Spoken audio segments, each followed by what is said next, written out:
Se tudi vi kdaj zalotite, da veliko raje se pogovarjate in razmišljate o negativnih stvarih?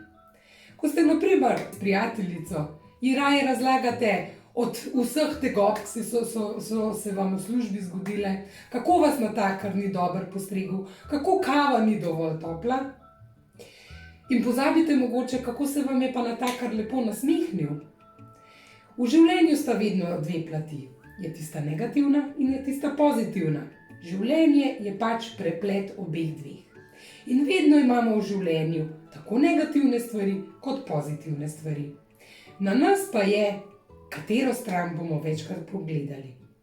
Že raziskave so pokazale, da če konstantno razmišljamo o negativnih stvarih, si v možganih razpletemo kot neke ceste, ki nas spodbujajo in programirajo v to, da še bolj razmišljamo o negativnih stvarih. In po mnogih letih gremo težko iz tega negativizma. Zato vas bi rada danes spodbudila, da razmislite, kaj vse je pozitivno v vašem življenju. Dajte stran vse, kar je negativnega. In razmislite vse, kaj je pozitivno. Pozitivne stvari so lahko zelo preproste stvari. V bistvu bi vas rada spomnila, zakaj ste v življenju lahko hvaležni. Spomnite se, da vsi ljudje nimajo toplega obroka, da ga dajo na mizo, da nimajo čiste vode, da nimajo nekje, da se umijejo in stuširajo, da mogoče nimajo, da si ogrejejo stanovanje in jih pozimi zebe, da so mogoče osamljeni in nimajo bližnjih. Vse te stvari nas spomnijo, da moramo biti hvaležni za vse to, kar imamo, in se dnevno spomniti na to.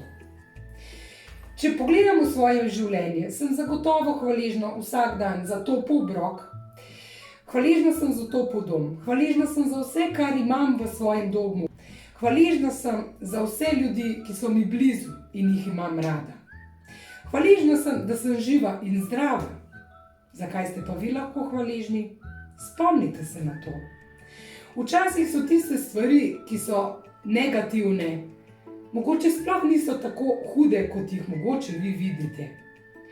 Ampak vedno so pa te stvari priložnost, da se iz njih učite in nekaj dobrega potegnete iz tega.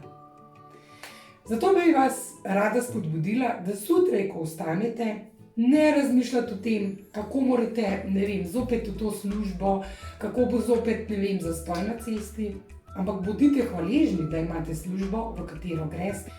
Vzemite si list papirja, veliko lažje je, če si vzamemo list papirja in si napišemo stvari. In zjutraj si napišite seznam stvari, za katere ste lahko hvaležni. Bodite čim bolj natančni in naj bo papir čim bolj popisan. Boste videli, koliko stvari boste našli v svojem življenju, ki so hvale vredni in za katere ste lahko hvaležni.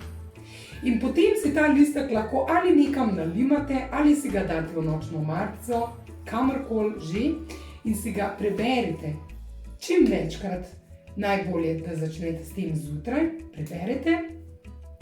Ali pa kadarkoli vas obkolijo negativne misli in ko hočete nekaj kritizirati in biti negativno nastrojeni, se spomnite na ta seznam.